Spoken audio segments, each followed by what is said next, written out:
புறநகரில் உள்ள பிரதான லைப்ரரி அது. நள்ளிரவில் அப்பகுதியில் எந்த போக்குவரத்தும் இல்லாததால் நிசப்தமாக இருந்தது. புத்தகங்கள் உள்ள அறைகளில் லைட் இல்லாததால் கடும் இருட்டாக காட்சியளித்தது.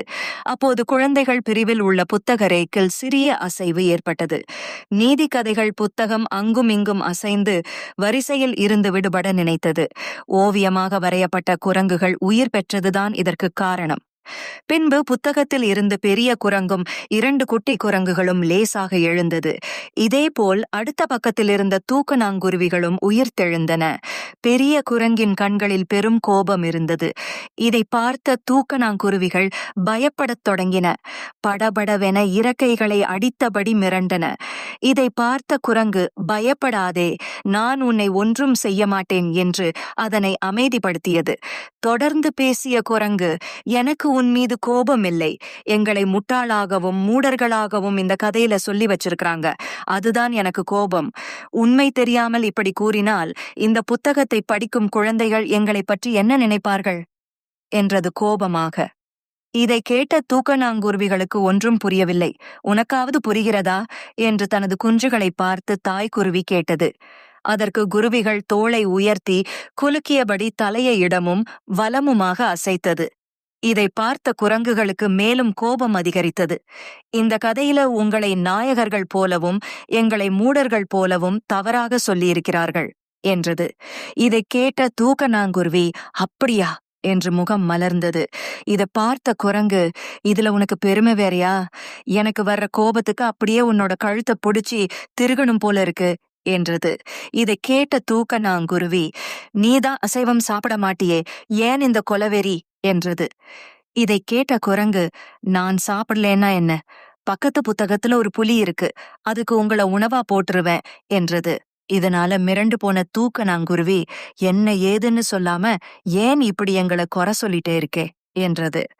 இதை கேட்டு கோபம் குறைந்த குரங்கு, இந்த புத்தகத்துல இருக்கிற கதை தெரியுமா, இதுல எங்க இனத்தை பத்தி தப்பா போட்டிருக்காங்க என்றது. தூக்கணாங்குருவிக்கு குரங்கு என்ன சொல்கிறது என்று புரியவில்லை. அதனால, வானரமே, கொஞ்சம் விரிவாக சொல்லுங்கள் என்றது. தூக்கணாங்குருவியின் அழைப்பினால் மகிழ்ந்து போன குரங்கு இப்போது பேசத் தொடங்கியது.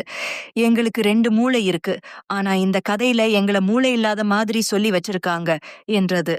தூக்கணாங்குருவி, அப்படியா என்றது ஆச்சரியத்துடன். இதனால் மறுபடியும் கோபம் அடைந்த குரங்கு, அந்த கதையிலேயே இத்தனை வருஷம் ஓவியமாயிருக்க உனக்கு தெரியாதாக்கும் என்றது. தூக்கணாங்குருவியும், குரங்காரே, எங்களுக்கு மனிதர்களின் பாஷையும் எழுத்தும் தெரியாது. ஓவியர் ஒருவர் எங்களை வரைந்தார், அதனால் அந்த கதையில் நாங்கள் இருக்கிறோம். எங்கள் மீது எந்த தப்பும் இல்லை. நீங்கள் இந்த கதையை கூறினால் நாங்களும் இதில் உள்ள தப்பை உணர்ந்து கொள்வோம் என்றது. இதனால் நிதானத்துக்கு வந்த குரங்கு அந்த புத்தகத்தை எடுத்து ஒரு ஆட்டு ஆட்டியது. பயந்து போன புத்தகம் நடுங்கத் தொடங்கியது. ஏய் புத்தகமே, இங்க இவ்வளவு பிரச்சனை நடந்திட்டு இருக்கு, நீ இப்படி தூங்கிட்டு இருக்கே என்று உலுக்கியது. தூக்கத்திலிருந்து திடீரென விழித்ததால் ஒன்றும் புரியாத புத்தகம், குரங்காரே, என்ன செய்ய வேண்டும், விரிவாக கூறுங்கள் என்றது. இதைத் தொடர்ந்து குரங்கும், இந்த புத்தகத்துல 17ஆம் பக்கத்துல இருக்கிற கதைய இந்த தூக்கணாங்குருவிக்கு சொல்ல நின்றது. இதை கேட்ட புத்தகத்துக்கு சற்று எரிச்சலாக இருந்தது. பகல்ல தான் குழந்தைகள் எல்லாம் புத்தகத்தை எடுத்து புரட்டுன்னு புரட்டுதுங்க, நைட்டானா தூங்கலாம்னு பார்த்தா இந்த குரங்குக்கு உயிர் வந்து நம்மள படாத பாடுபடுத்துது என்று நினைத்தது. புத்தகத்திடமிருந்து எந்த பதிலும் வராததால், என்ன புத்தகமே, ஏன் அமைதியாயிட்டே, கதை சொல்ல போறியா இல்லையா என்று மிரட்டியது. இதனால் 17ஆம் பக்கத்தை தனக்குத்தானே புரட்டிய புத்தகம் அதில் உள்ள கதையை சொல்லத் தொடங்கியது. கதையோட தலைப்பு, மூடர்களுக்கு அறிவுரை சொல்லக்கூடாது. இதை கேட்ட குரங்கு தூக்கணாங்குருவியின் பக்கம் திரும்பி, பார்த்தியா, எங்களை மூடர்கள்னு சொன்னதும் இல்லாம கதையோட தலைப்பிலே எங்களை அசிங்கப்படுத்தி இருக்காங்க என்றது. தூக்கணாங்குருவியும், கொஞ்சம் பொறுமையா இருங்க குரங்காரே, முதல்ல புத்தகம் கதை சொல்லட்டும் என்றது. இந்த இடைவெளியில் கொட்டாவி விட்டு கொண்ட புத்தகம் தொடர்ந்து கதை சொல்லத் தொடங்கியது. அது ஒரு பெரிய காடு. சூரிய ஒளி கூட உள்ளே நுழைய முடியாத அளவுக்கு அடர்த்தியான வனப்பகுதி அது. அங்க புலி, சிங்கம், கரடி, யானை, குரங்குன்னு ஏராளமான விலங்குகளும் குருவி, கிளி மாதிரியான பல பறவைகளும் வசிச்சுட்டு இருந்தது. இதுல தூக்கணாங்குருவி தினமும் உணவு தேடிட்டு கூட்டுக்கு வரும். கொண்டு வந்த உணவை குடும்பத்துடன் பகிர்ந்து உண்ணும். அப்புறம் தன்னோட கூடுகளையும் கட்டத் தொடங்கும். அந்த மரத்திலேயே குரங்கு கூட்டமும் வசிச்சுட்டு இருந்தது. அது ஒவ்வொரு கிளையா தாவி தாவி போய் காட்டுக்குள்ள விளைஞ்சிருக்கிற பழங்களை பறிச்சு சாப்பிடும். அப்புறம் ஒவ்வொன்னும் விரட்டி பிடிச்சு விளையாடும். அப்போ பயந்து போன சில குட்டிகள் அம்மா வயித்தை கட்டி பிடிச்சுக்கும். நைட் ஆனா இந்த மரத்துல வந்து தூங்க ஆரம்பிக்கும். இப்படியே அதோட வாழ்க்கை போயிட்டு இருந்தது. ஒரு கட்டத்துல பருவநிலையும் மாறுது. வெயில் காலம் முடிஞ்சு மழை காலம் ஆரம்பிக்குது. மழை சோன்னு பெய்ய ஆரம்பிக்குது. அடைமழைன்றனால தொடர்ந்து மழை பெஞ்சிட்டே இருக்கு. அப்போ தூக்கணாங்குருவிகள் தாங்கள் கட்டின கூட்டுல போய் பாதுகாப்பா இருந்துச்சுங்க. அதனால மழையில நனையாம தப்பிச்சிடுதுங்க. அப்போ கூட்டுக்கு பக்கத்துல குரங்குகள் கூட்டம் உட்கார்ந்துட்டு இருந்தது. கஷ்டப்பட்டு கூடு கட்டினது நல்லதா போச்சு. இல்லைன்னா இந்த குரங்குகள் மாதிரி நாமளும் நனைஞ்சிட்டு இருந்திருப்போம்னு ஒரு தூக்கணாங்குருவி நினைக்குது. அந்த பெருமைய குரங்குகள்கிட்ட சொல்லி தன்னை உயர்வா காட்டிக்க நினைச்சது. அதனால குரங்குகளே என்று அழைத்தது. கொய்யா பழத்தை கடித்துக் கொண்டிருந்த குரங்கு தூக்கணாங்குருவி பக்கம் திரும்பி, என்ன பழம் வேண்டுமா என்றது. அதற்கு அந்த குருவி, இரவு உணவை உண்டு விட்டோம் என்றது. பிறகு எதற்கு கூப்பிடுகிறாய் என்றது குரங்கு எரிச்சலுடன். எங்களை பார்த்தாயா? வெயில் காலத்தில் உணவுக்காக செல்லும் போது கூடு கட்டுவதற்கான புல் குச்சிகளை எடுத்து வந்து கூட்டை கட்டி முடித்து விட்டோம். அதனால் இந்த அடைமழையிலும் நனையாமல் ஜாலியாக இருக்கிறோம். ஆனால் பாவம், நீங்கள் உழைத்து கூடு கட்ட வேண்டிய நேரத்தில் சும்மா சுற்றி திரிந்துவிட்டு இப்போது மழையில் நனைந்து கொண்டிருக்கிறீர்கள் என்றது. அத்துடன் விட்டிருந்தால் பரவாயில்லை, எங்கள் கூட்டில் இடமில்லை. இல்லை என்றால் நீங்களும் இங்கு வந்து நனையாமல் இருந்திருக்கலாம் என்றது. குரங்குகளுக்கு இரவு உணவு குறைவாகவே கிடைத்திருந்தது. அரை பசியில் இருந்தது. இதில் தூக்கணாங்குருவி தற்பெருமை பேசியதால் எரிச்சலாக வந்தது. இதனால வேற கிளைக்கு தாவ முயன்றது. அப்போது மீண்டும் அந்த தூக்கணாங்குருவி, யோவ் குரங்கு, எங்கயா போற? சின்ன பறவை நாங்களே கூடு கட்டி மழை நேரத்துல பாதுகாப்பா இருக்கோம். மனுஷனோட மூதாதையர்னு உங்களை சொல்லிக்கிறீங்க. உங்களுக்கு புத்தி வேண்டாம். எங்களை மாதிரி கூடு கட்டி பாதுகாப்பா இருக்கிறதுக்கு என்ன என்றது. இதை கேட்டதும் குரங்குகளுக்கு கோபம் வந்தது. கொஞ்சம் அமைதியாயிருந்தா, இந்த பறவை பேசிட்டே போகுதே, இந்த குருவி எல்லாம் நமக்கு அறிவுரை சொல்ற அளவுக்கு போயிடுச்சேன்னு கோபப்படுதுங்க. இதனால அங்க இருந்த குரங்குகள் எல்லாம் அந்த குருவி கூடுகளை கலைச்சு போடுதுங்க. அறிவுரை கூறியதால அதோட கூடு அலங்கோலமா போயிடுது. அதனால மழையில நனையாம இருக்கிறதுக்காக அந்த குருவிகள் எல்லாம் வேற இடம் தேடி போயிடுதுங்க என்று புத்தகம் கதையை கூறி முடித்தது.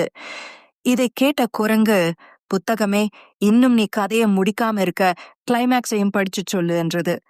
அதற்கு அந்த புத்தகம் தயக்கத்துடன், குரங்காரே வேண்டாம், அதை கூறினால் உங்களுக்கு மேலும் கோபம் வரும் என்றது. ஏற்கனவே பல தடவை படிச்சுட்டேன். இந்த தூக்கணாங்குருவிக்காகத்தான் படிக்கச் சொன்னேன். ஒழுங்கா படிக்கிறியா, இல்லை கூட்ட பீச்சி போட்ட மாதிரி உன்னையும் கிழிச்சு போடவா என்றது. இதனால் பயந்து போன புத்தகம் தொடர்ந்து கிளைமேக்ஸை படிக்கத் தொடங்கியது. கூட்டை குரங்குகள் பீத்து போட்டதால் தூக்கணாங்குருவிகள் சோகத்துடன் மூடர்களுக்கு இனி என்ற அடுத்த வார்த்தையை சொல்ல தயங்கியது. பயத்துடன் குரங்கை பார்த்தது. குரங்கும், ஆமா, எங்களை பத்தித்தான் சொல்லியிருக்காங்க, தொடர்ந்து படி என்றது. இதனை தொடர்ந்து புத்தகமும் மூடர்களுக்கு இனிமேல் புத்தி சொல்லவே கூடாது என்று எண்ணியபடி வேறு கூட்டை கட்டுவதற்காக தூக்கணாங்குருவிகள் பறந்து சென்றன. இதனால் அறியப்படும் நீதி என்னவென்றால், முட்டாள்களுக்கு அறிவுரை சொல்லவே கூடாது. மீறி சொன்னால் சொன்னவர்களுக்குத்தான் பாதிப்பு ஏற்படும் என்று முடித்தது. இதை கேட்ட தூக்கணாங்குருவிகள் நடுங்கின. குரங்காரே, நாங்கள் உங்களை மூடர்கள் என்று நினைக்கவில்லை. கதையில அப்படி எழுதியிருக்காங்க. இது எங்க தப்பில்ல, பொறுப்பு துறப்பு செய்கிறோம் என்றது. இதை கேட்ட குரங்கு, அதத்தான் ஏன் நானும் கேக்குறேன். எங்களை எப்படி முட்டாள்கள்னு சொல்லலாம்? சின்ன பறவை நீங்க, குளிர்க்கும் மழைக்கும் தாங்க மாட்டீங்க. அதனால கூடு கட்டுறீங்க. நாங்க எதுக்குடா வீடு கட்டணும்? எங்களுக்கு மரக்கிளை இருக்கு, ஒதுங்க குகை இருக்கு, நனையாம இருக்க எத்தனையோ இடம் இருக்கு. கூடு கட்டுறது எங்களோட குணம் கிடையாது. அப்படி இருக்கிறப்போ கூடு கட்டலேன்றதுக்காக எங்களுக்கு ஏன் இந்த அவப்பெயர் நின்றது? இதை கேட்ட புத்தகமும் தூக்கணாங்குருவிகளும் நடுங்கின. தொடர்ந்து பேசிய குரங்கு, நாங்க எந்த கூட்டையும் இதுவரைக்கும் கலைச்சது இல்லை. கூடு கட்டுறது எங்களோட இயல்பும் கிடையாது. அப்புறம் எப்படி எங்களை முட்டாள்னு சொல்லலாம்? இத படிக்கிற குழந்தைகள் எங்களை பத்தி என்ன நினைப்பாங்க என்றது. அதற்கு அந்த புத்தகமும் விவரம் தெரியாம, முட்டாள்னு நினைப்பாங்க என்றது அப்பாவியாய். இதை கேட்ட தூக்கணாங்குருவிகளுக்கு சிரிப்பு வந்தாலும் அதை கஷ்டப்பட்டு அடக்கிக் கொண்டன. அதுதான் எங்களுக்கு கோபம். எங்கள்ட்ட எவ்வளவோ நல்ல குணம் இருக்கு. ஒற்றுமையா வாழறோம், அன்பா இருக்கிறோம்.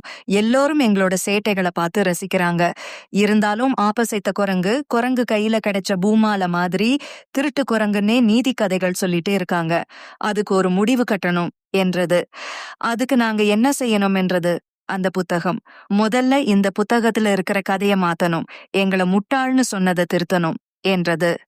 இத கேட்ட புத்தகமும் தூக்கணாங்குருவியும் என்ன செய்யணும்னு சொல்லுங்க, செஞ்சிருவோம் என்றன. இப்போது குரங்கு கதையில் செய்ய வேண்டிய மாற்றத்தை பற்றி சொல்லத் தொடங்கியது. கூடு கட்டச் சொன்ன குருவிகளை பார்த்த குரங்கு, பறவைகளே, கூடு கட்டுவது உங்கள் இயல்பு. எங்கள் கூட்டத்துக்கு காடுதான் கூடு. ஒவ்வொரு இனத்துக்கும் ஒரு இயல்பு உண்டு. அதை மற்றவர்களிடம் எதிர்பார்க்க கூடாது என்றது.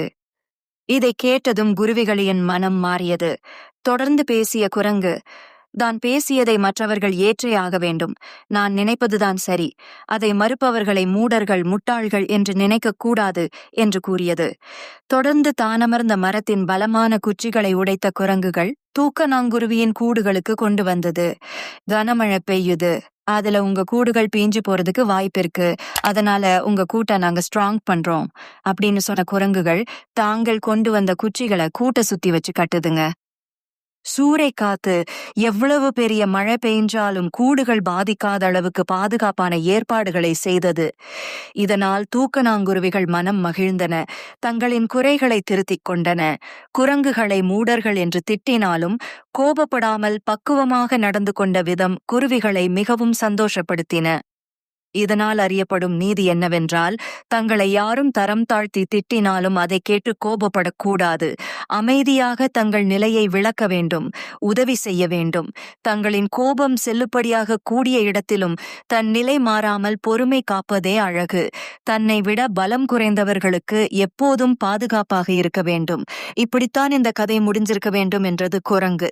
இதை கேட்ட புத்தகமும் தூக்கணாங்குருவிகளும் கட்டை விரலை உயர்த்தியபடி ஆதரவு தெரிவித்தன. உடனடியாக கதையை மாற்றும் முயற்சியிலும் ஈடுபட்டன. அப்போது லைப்ரரியின் கதவுகள் திறக்கும் சத்தம் கேட்டது. இதை கேட்டதும் குரங்குகள், தூக்கணாங்குருவிகளுக்கு படபடப்பு ஏற்பட்டது. அடடா, விடிஞ்சிருச்சு போல இருக்கே, லைப்ரரி திறக்க ஆரம்பிச்சுட்டாங்க என்றபடி புத்தகத்தில் மீண்டும் ஓவியமாக மாறின. லைப்ரரிக்குள் வந்த குட்டி பெண் அனன்யா குழந்தைகள் பிரிவில் உள்ள புத்தகத்தை தேடி வந்தாள். நேற்று பாதியிலே படித்து வைத்திருந்த புத்தகத்தை தொடர்ந்து வாசிக்க விரும்பினாள். நீதி கதைகள் புத்தகத்தை எடுத்தவள் ஆர்வமுடன் அதனை படிக்கத் தொடங்கினாள். அப்போது அவள் முகம் மாறியது. தன் அம்மா பக்கம் திரும்பியவள், அம்மா அம்மா, இந்த புத்தகத்துல நேத்து வேற மாதிரி கதை இருந்துச்சு, இப்போ வேற மாதிரி இருக்கு என்றாள். இதை கேட்ட குரங்குகளும் தூக்கணாங்குருவிகளும் ஒன்றை ஒன்று பார்த்து கண்ணடித்துக் கொண்டன.